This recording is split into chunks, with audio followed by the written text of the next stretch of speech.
Good morning, Alan.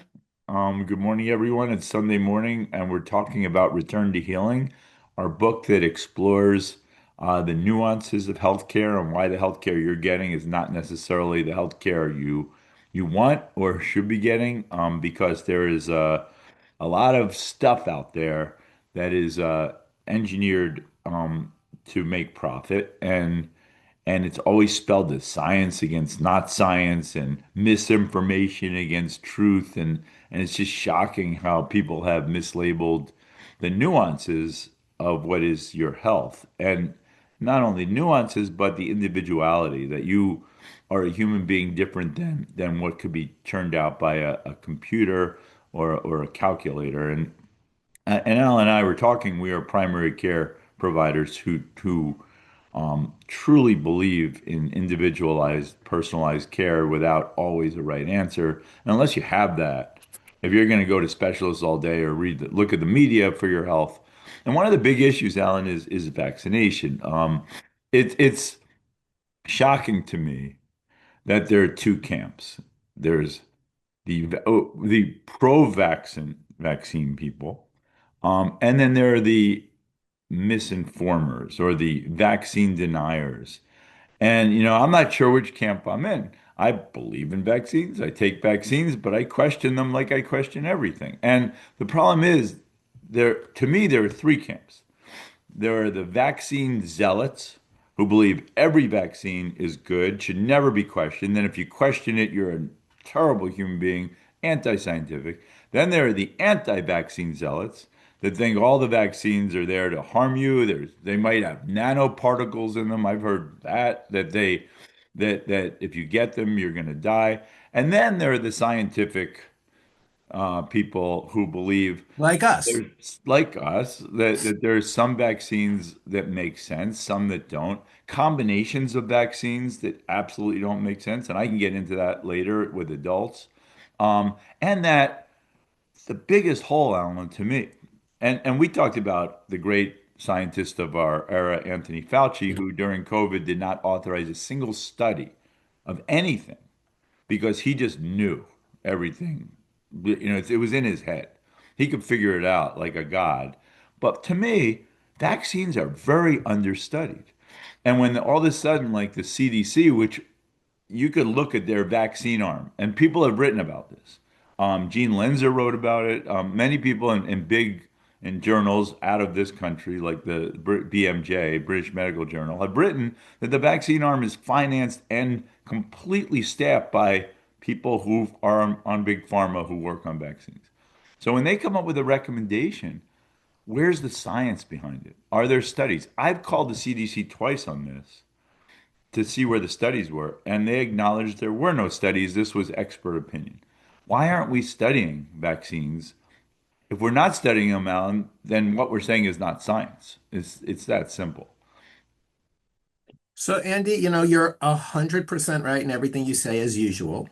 And, what people don't understand, or maybe people who don't know us as much or do, like, we are middle of the road kind of guys. We're about what's right for you. And what's right for you is based on individual choice for the most part.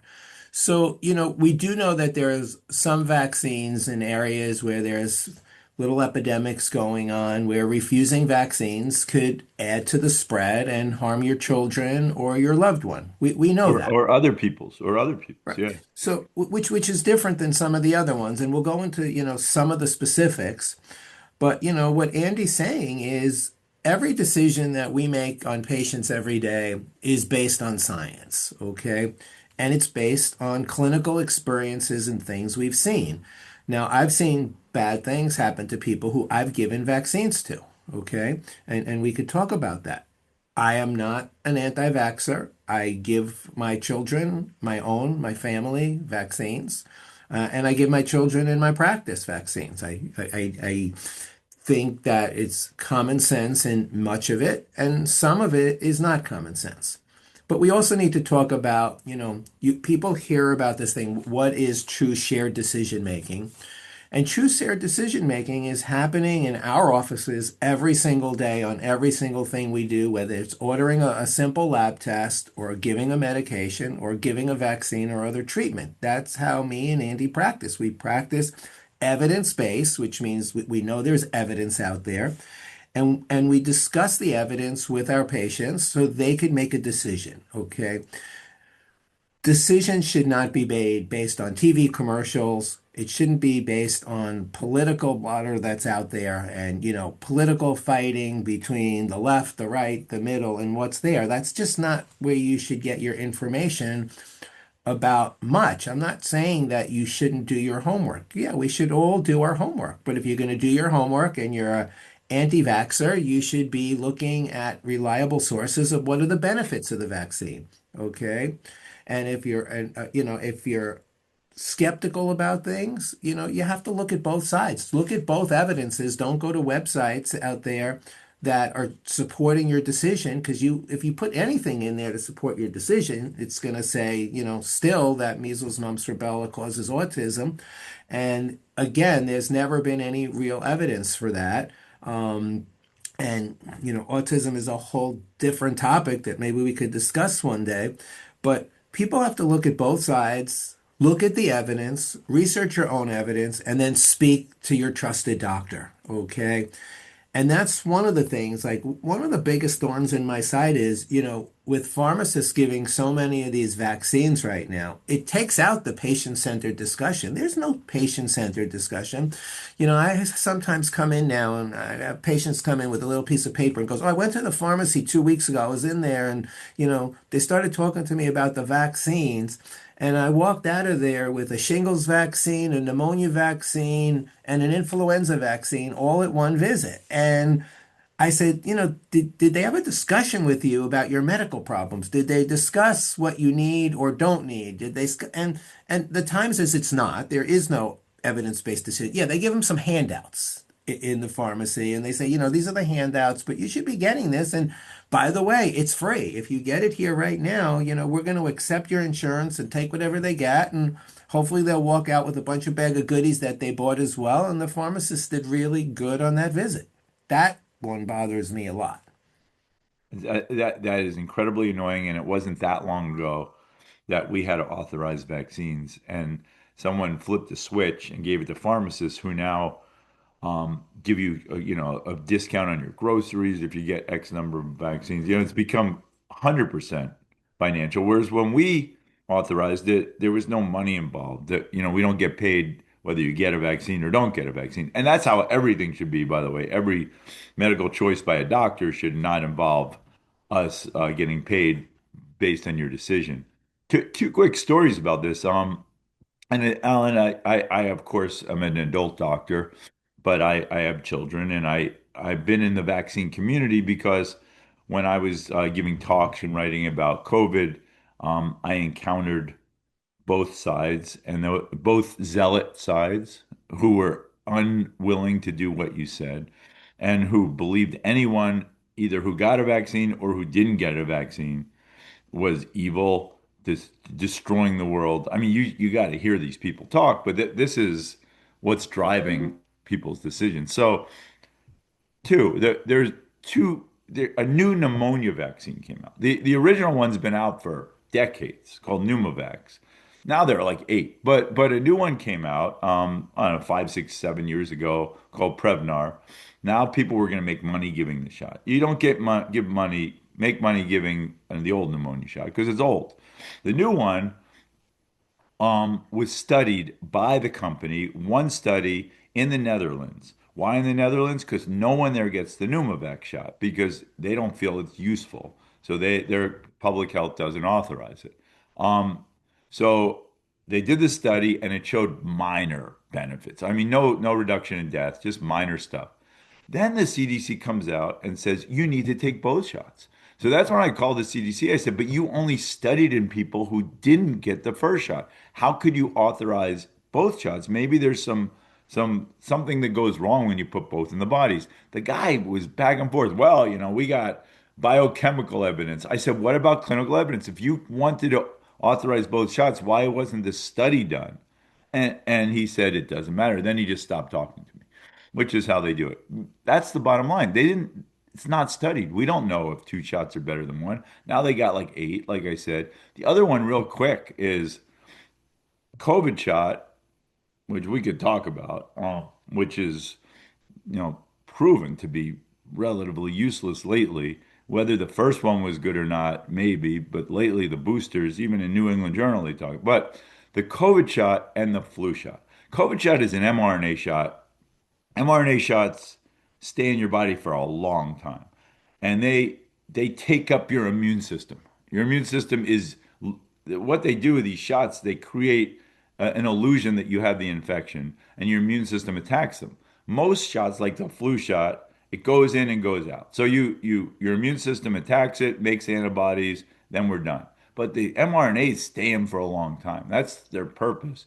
So your immune system's constantly attacking it. Well, in older people, they have very non-robust immune systems. And they can't, that's why whenever anyone got a flu shot in our practice, and any practice, you ask, are you sick? Do you have a fever? Or do you have a cold? Why?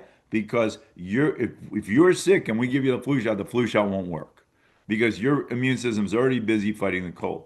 So when you get both shots together, all of a sudden the CDC said, get both the COVID shot and the flu shot together based on no evidence. Because I called them Exactly. on this too.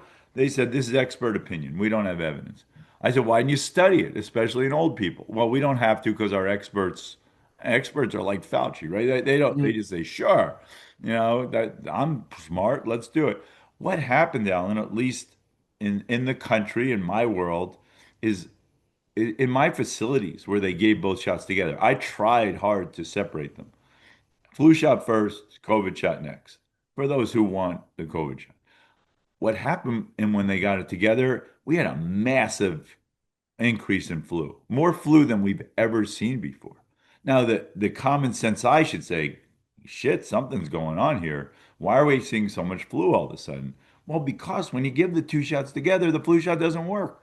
It's that simple. And no one will say that because these pharmacists are trying to give all the shots at once. By the way, they toss in the RSV shot too. People do get reactions to this, but most importantly, they're not immune now. Now they're sitting ducks, and that's the kind of nuance that no one's willing to discuss. And that's the kind of nuance, Andy, that unfortunately most physicians don't know. Most patients don't know. Certainly the pharmacists that are giving it either don't know or don't care. Okay. Hence the reason why we separate vaccines to begin with, like, certain time periods, because you got to let the vaccine that you give work. So sometimes I've seen like even residents where I work, they're out of this vaccine today. They gave two vaccines today and they're out of this one. Come back in 2 weeks and we'll give you the other one. Well, no, you need to give, we know for the most part, and again, not much studied, but at least 30 days to let some immunity build. And Andy's totally right about, how these vaccines work and or don't work and what it could do. So, like Andy said, you would never, ever give someone who has the flu vaccine. 2 weeks they come in, they were diagnosed with the flu, they came to your office or they went to urgent care, and now they want a flu vaccine. Okay. I would never give that. The body's immunity is still being built over that time.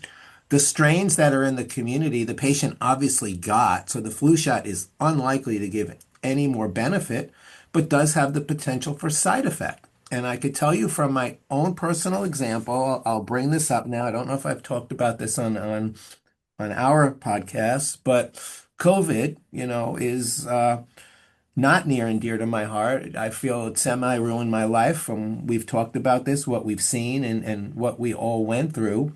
But in New York, I got the first two vaccines. I didn't want it because I already had COVID a couple of times. And, it was the New York law. And since I'm a healthcare provider, I couldn't go into the hospital unless I got the vaccine. So I got the first two vaccines.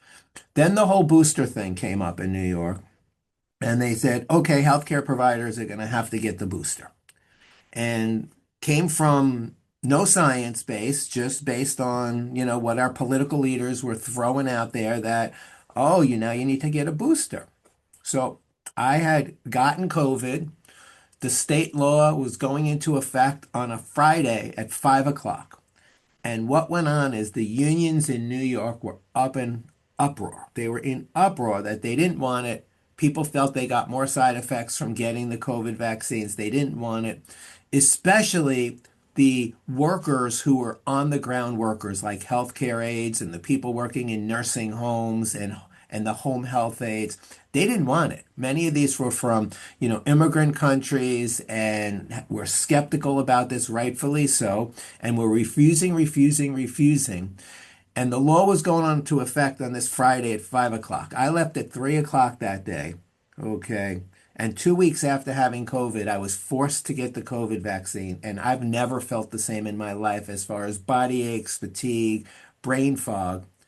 And at 5 o'clock, the governor waived the bill. She put an emergency hold on because hospitals and nursing homes and all of their society said, we will not have enough staff to take care of patients in the hospital. If this goes through, that people are going to walk out or we're going to have to let unvaccinated people see these patients. And the governor stayed it, and we never heard about it again.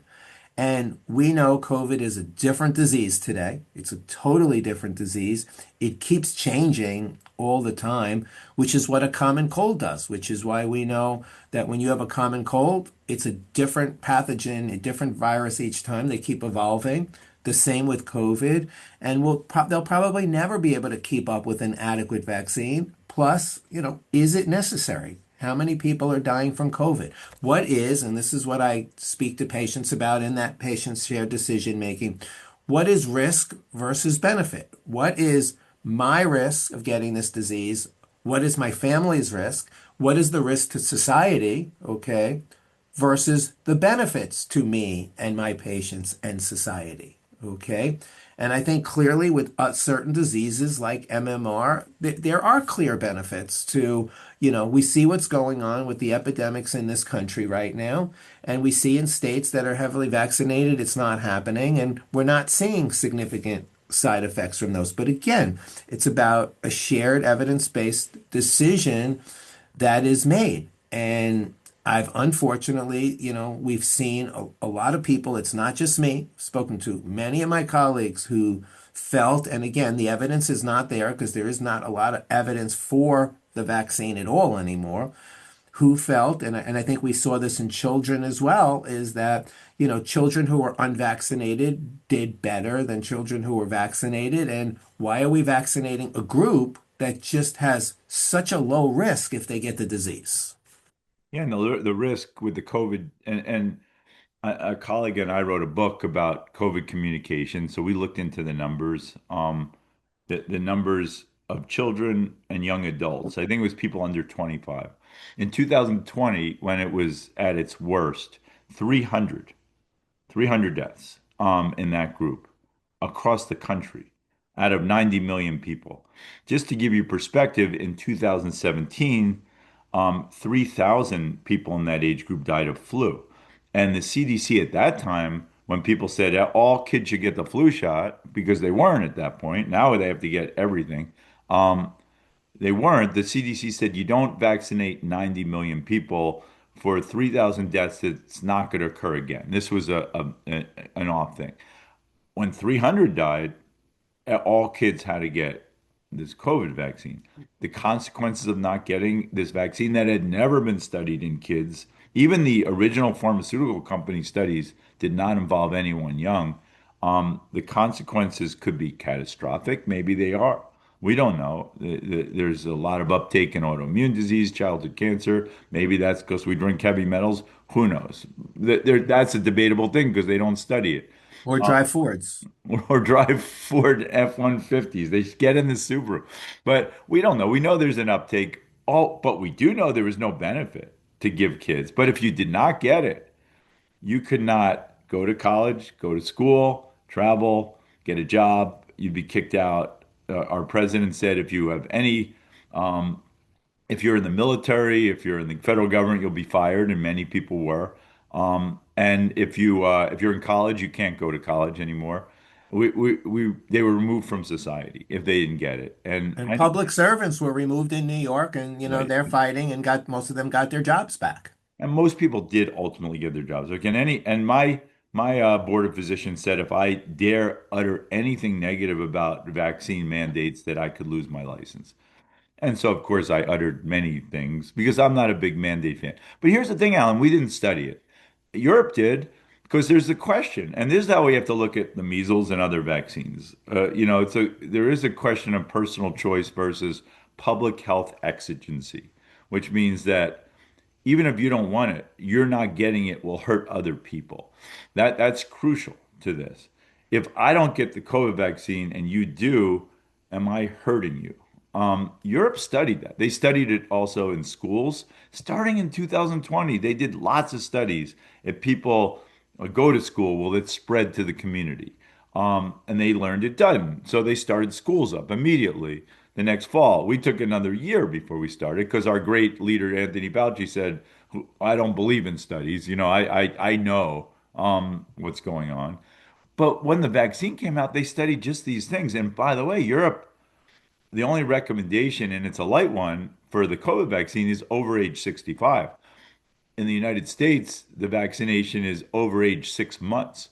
Yeah. It's insane. They're giving infants this vaccine. And the death rate in the highest risk population now is 1 out of 100,000, which is the same as the common cold. And yet they're giving this intense vaccine to them. Um, Now there is choice, which is good, but you still get there are a lot of there were people who wouldn't allow their grandkids over unless they had the vaccine. It was insane. Even despite these studies, did we hear about these studies in this country? Did CNN talk about them? Fox? No. No, because we only listened to this man. We didn't believe in science. So the question I have, Alan, and this is true of measles, um, definitely was true of COVID because if you got the vaccine and felt protected, I didn't need the vaccine. It's like a mask. Mhm. People wore masks and said, "You need to wear a mask too." I said, "You think your mask works?" They said, "Absolutely." I said, "Then I don't have to wear a mask. You're protected." I said, "What's the problem?" It's like they want everyone to do what they're doing. But yes, there's an uptick in measles. You could argue two ways. The only people who have more measles are people who did not get vaccinated. It's not spreading to the vaccinated Right. community at all. So you could say personal choice, but this is a personal choice people made about their children. Um, is that right? Well, we force everyone to wear seatbelts. If I don't wear a seatbelt, it doesn't hurt you.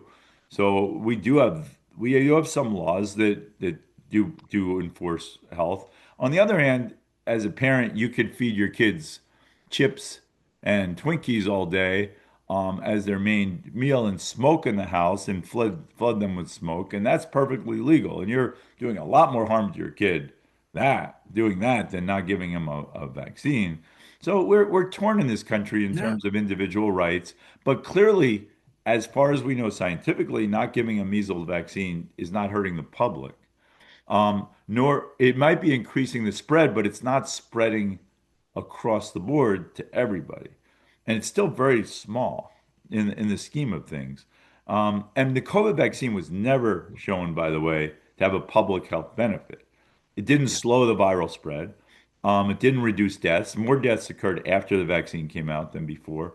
And it didn't protect it didn't endanger the vaccinated. All this was studied elsewhere. So there was no public health Yeah. need, So but we were forced to get it. And as Alan said, I had a huge vaccine reaction too, which destroyed me for a year and a half. Um, and I still have residual lab abnormalities from it. But you're not allowed to say that. It was so is that science, Alan? no, When you have to not study something and then we have to lie about so it clearly, Andy, we need to study vaccines again, every one of them, just like we study everything else, and and in things combination. and How and do they things mix together? Really change important. over time. Exactly. Yeah. But I think we should touch on like what prompted us to do this. So the administration came out with this executive order of limiting the vaccines, especially in childhood, from 18 to 11.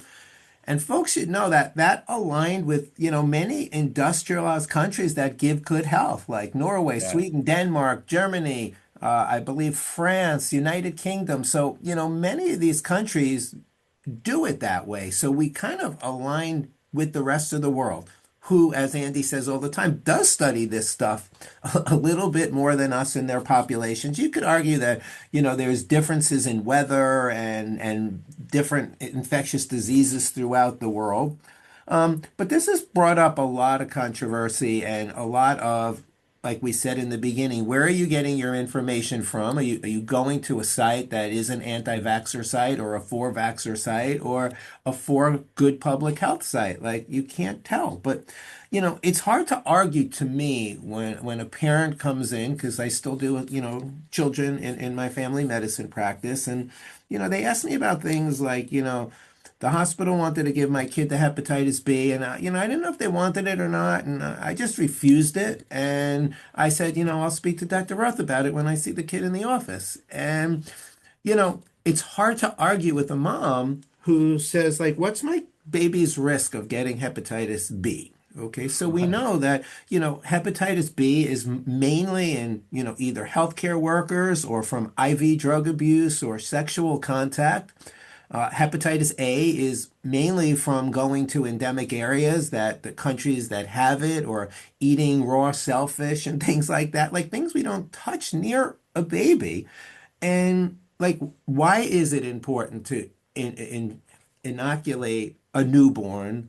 And it's hard for me to say. I'm not saying we shouldn't, but who's that, as like Andy said, what is the risk to that newborn if they decline, if their moms decline the hepatitis B vaccine based on risk? And that's how we have to look at all this, and that's how we have to discuss it. We have to discuss that people do have choice, especially when the evidence isn't that strong why you should do it. I go through this with the um, human papillomavirus vaccine, which has, clearly been shown to prevent cervical cancer. Okay, that's vaccines we start giving to children as young as 11. And, I have to bring it up in New York. It's on the vaccine schedule. And that's another thing we didn't talk about. The country doesn't really mandate the vaccine schedules. Okay. The states do, and the schools do, and each state has school requirements. So if you don't inoculate your kids, they might not get into school. And you could try the religious exemption. That's about the only one that could still work. And some states allow it and some states don't allow it, again, because of what we talked about earlier is, the risk to people. So again, make wise choices for your children, but how do I push to a mom or especially a dad of an 11-year-old girl why their daughter needs HPV vaccine that's not sexually active? There is time to discuss it when the child, let's say, reaches the age of sexual activity. And even if you don't want to say, okay, it's obviously hopefully not 11 in any of our family members or patients, but we know ages of, 16 and 17 is when they start exploring more. Is that a better time for the discussion of HPV? But in certain places, it's just not allowed to be discussed. And if you don't give it, you're an anti-vaxxer, which clearly we want everyone to know. Me and Andy are not anti-vaxxers. We're not, everybody needs every vaccine no matter what either. We go by science and the patient-centered risk versus benefit decision that we make every day. And this to politicize what just happened in the White House, as Alan says, what they've eliminated. I looked at some of the, one of the things they eliminated was the COVID vaccine. Yeah, it should be eliminated. It's a very powerful vaccine that might shut off the other vaccines from working. mRNA is a tough vaccine that was never been studied in children.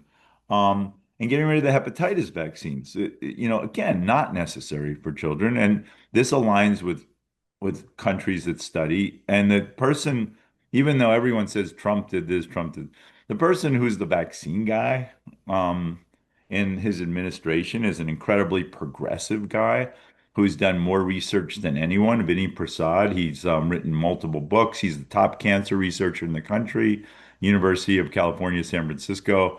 He looks at studies more than he's taught me how to look at studies by reading his books. And he believes in science. And so this came from a good source, but the American Academy of Pediatrics attacked it. Just so you know, they are heavily funded by the pharmaceutical Oh industry. yeah. The CDC is heavily funded by the pharmaceutical industry, and has vaccine makers on its panel. So just because this came from a political source that you don't agree with doesn't mean it's an anti-vax, because the way I look at it, it encouraged still 11 vaccines.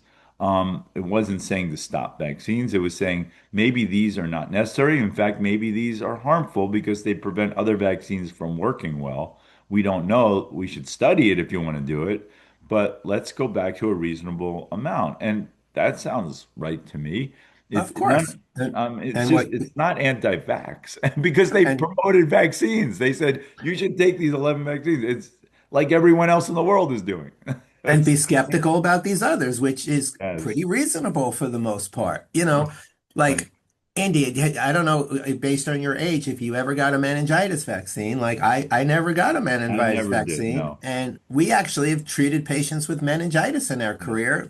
And what folks don't understand is, there's dozens of causes of meningitis and only one meningitis vaccine. So you're not totally protected. You're protected from one form of meningitis, And it's maybe. true of the pneumonia But vaccine. It's just pneumococcus. it, That's it. exactly. So, you still get pneumonia. I'm not saying Yeah. don't get the pneumonia vaccine. We're not telling anybody on this podcast don't get anything.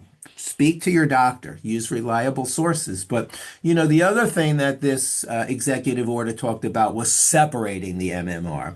And the funniest thing about it is you can't buy, like I get patients' families all the time. Well, I want to give my kid the measles, but I don't really want to give them the mumps or the rubella. Like, well, how do I do that? And I said, well, you can, because I can't get a separated measles, mumps, and rubella in my office because they don't make them in this country. I don't think they make them anywhere in the world, actually, but it's an MMR vaccine. So it's either all or none right now. So I'm not sure if he's going to twist the arms of the manufacturers to start separating the vaccine or not. But, we know that, certainly if they do force it to be separated, I would certainly give the measles first because we see measles, mumps. I've seen a few cases in my entire career. I've Yeah. seen a bunch of measles in my career, throughout my career. So most likely what's going to happen is they'll get the one and many won't get the second or the third. Okay. And that the whole spacing out thing is not a ridiculous concept in my mind at all. And I could tell you that in my practice, because I get asked this every day. Okay. I get asked, I don't want to give 6 vaccines at once or 7 vaccines at once. Can I just come back more frequently and do it? And those patients of mine that want to do it, I say I have no problem doing that because 1 month is unlikely to make a difference because there is no evidence that the 2, 4, 6 months is really that important. It's certainly not going to make a difference if it's 2, 4, 6 or 3, 5, and 7. So I space mine out. Those that don't mind coming in every month, I give half the amount of vaccines at 2 months and then half at 3 months and then half at four. We spread it out and you separate it. I tell them, give it 30 days in coming back. And some of my other colleagues do it, but my kids end up vaccinated. When doctors fight against it, when you don't have that shared decision making, some of the patients then turn away and don't get any. Exactly. So it's about the risk benefit of, this is what this mom wants. Is this mom crazy? Does she have bad interests for her children? No. In fact, most of these people who are very anxious about this, their kids barely go out anywhere. They're home most of the time the first 6 months of life because many people are scared.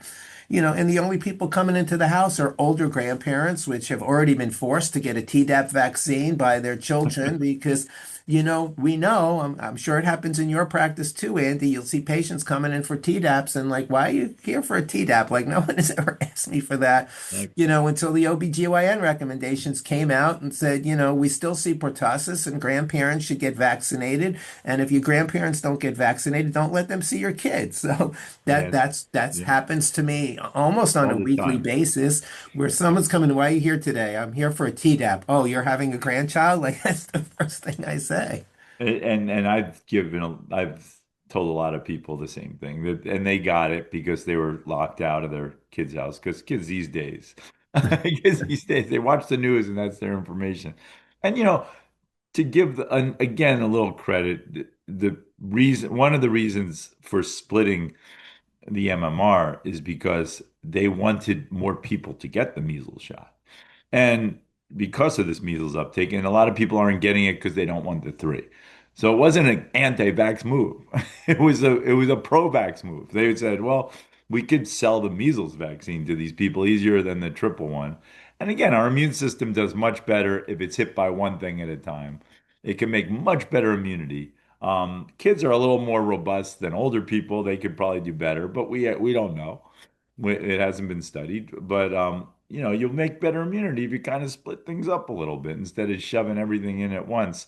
And with vaccine choice from the administration, this thing they didn't that wasn't part of what they were talking about. They were talking about is revising the vaccine schedule.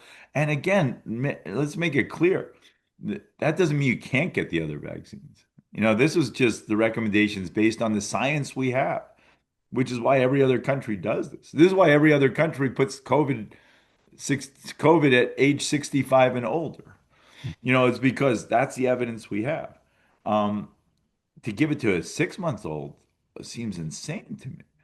I would It's not recommend it was and And that's where we talk about the risk benefit ratio. We know how good kids did when they got COVID, even in the peak of the pandemic. So why would we be exposing them to something that has not been studied over a 20-year period? We don't know what the heck's going to happen then. So it's about common sense. Look, Andy, like we talked about Fauci last week, and the whole distrust of our government and our healthcare leadership. And like that was never the case in the past. Like, we trust it. But then, the medical industrial complex really took over all of these organizations. Everything's funded by the government. Everything's about money.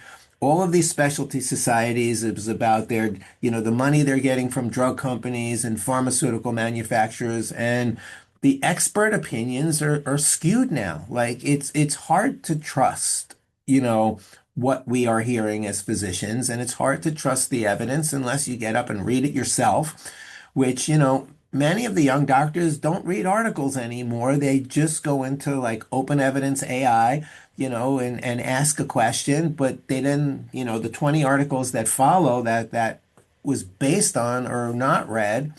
And we know a lot of this evidence, a lot of these things that come up are wrong. So essentially, I'm not saying trust everything you hear. I'm not saying don't trust everything you hear. We're saying that it needs to be common sense and everyone needs a primary care provider that they could trust, have a relationship with, communicate good with, trust, and come up with patient-centered shared decisions that is best for that patient, their family, and society in general. Like we know that. Like we don't want anyone to ever say, we said, me, Andy, or anybody else, don't do this or don't do that. It's about having a relationship with the primary care doctor. And that's what we stress. We stress understanding, getting the evidence, see what you see is out there, but understand there's a lot of skewed things where you're looking online. There's so much information in a second that you could get, and make sure that site that comes up first is not an anti-vaxxer site or a pro-vaccine site, no matter what the evidence is, that, listen and get. So there's got to be a balance out there. And the problem is that pro anti-vaccine zealotry has spread to the media, even the mainstream media. I was in a patient's room and they had CNN on, and this is just last week. There was a doctor from some academic institution. I looked him up, and he does research for drug companies. Although he doesn't get paid by drug companies. Again, that's a trick. You can't look him up for that because they pay the institution. But he was saying that he was talking about the administration's view of vaccines, and he said, the vaccine. He called them vaccine misinformers out there. They even believe that the COVID vaccine has side effects, and that has been definitely proven now, if you're listening to this news channel and you're me or Alan or one of the many hundreds of thousands of people who got clear side effects from this, you're going to say this guy is nuts. Now I'm not going to believe anything. So the problem with zealotry, he could have gotten up and say, yeah, we get it. There's some side effects, but the overwhelming benefit should out. He could have made a reasonable thing, but he didn't. He went right for the zealotry jugular. Anyone who says anything negative about vaccines is a misinformer who's going to ruin the world. And so that only creates more people on the other side who are now saying, yeah, I don't trust anything they're saying. So now we have these divisions that are coming. And by the way, we had 3 or 4 primary care doctors in my town. Two of them were concierge who had a contest about how many COVID vaccines they could give.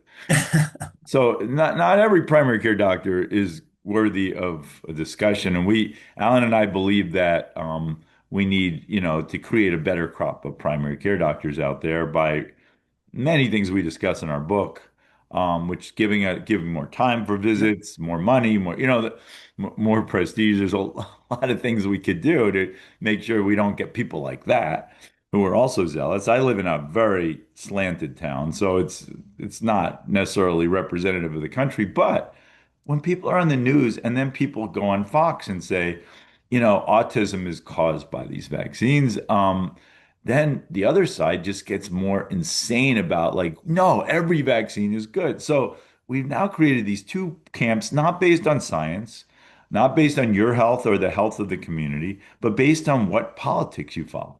That's it. Absolutely. And that's really scary because CNN is their number one sponsor is the pharmaceutical industry. Specifically, Pfizer pays them more than anything else. Number two is the food industry, which is not vegetable markets. It's Hmm. Twinkies and Captain Crunch. So they bring in people who are going to support their sponsors. Yep. That's the subtlety people don't see. Unless we get past that, this politicization, because again, the guy making the recommendations in the Trump administration on this is actually progressive. Um, but no one sees that because Mhm. it's an umbrella of Trump. Unless we get past that, we're just going to keep falling into the trap that they're building for us, Yep. which is to sell us stuff we don't need. And then the stuff we need, a whole bunch of the other part of the population rejects because they don't trust anything. That's where we are Exactly. today. So As our the answer, longevity Andy, goes is down. is folks here should read our book, A Return to Healing, and you'll understand what's wrong with our healthcare system and why, and what we need to do to fix it. And you need to have a good primary care You clinician that's need a taking good care of one. you and your family. You need to do your own homework, but understand when you're looking, not all the information out there is correct. It depends on where it's coming from. So you need to understand that, especially if you're getting the information from a pharmaceutical company or a vaccine maker, and have a good relationship. Trust your doctor. Ask questions. It's okay to ask questions, and it's okay to ask about risks and benefits. And, can I decline this or can I not? And what do I do if you do or you don't? But have that relationship that you trust, and, listen to your provider. And if you can't, then it's not the right provider for you. You need to find someone else. So, That's true. You have to really, unless you're in the driver's seat in a doctor's office, and they say, no, this is what you have to do, or you have 10 minutes and we don't have time to talk about this, you got to find someone else. That's what Alan's big mission is, to make sure every person in the country as a primary care provider. And he's part of an organization that does that.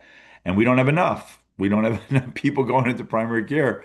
So we have to change that. And we talk about how to do it in the book. It's very easy. It all starts with primary care. If you have good primary care, this would not be an issue.